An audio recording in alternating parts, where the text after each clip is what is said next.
আপনি tear shell নিক্ষেপ করতে পারেন, সাউন্ড গ্রেনেড মারতে পারেন, আপনি বায়োনেট চার্জ করতে পারেন, হুইসেল দিতে পারেন, অনেক কিছু আছে।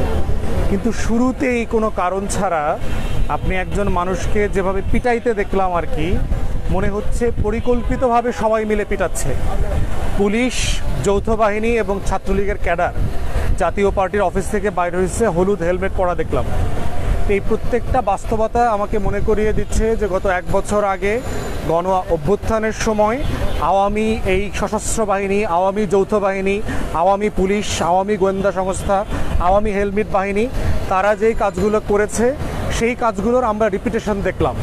আমাদের বক্তব্য খুব পরিষ্কার, সেনাবাহিনীর যেই সদস্য, যৌথ বাহিনীর, পুলিশের যেই সদস্য এই কাজের সাথে ইনভলভ, তাদেরকে শুধুমাত্র চাকরিচ্যুত করলে হবে না, তাদেরকে ভারতের পতাকা পরায়া জেলে পাঠাইতে হবে, দেশের মানুষকে বোঝানোর জন্য যে ওরা বাংলাদেশের না, যারা পিটাইছে এরা আসলে দিল্লির গোলাম।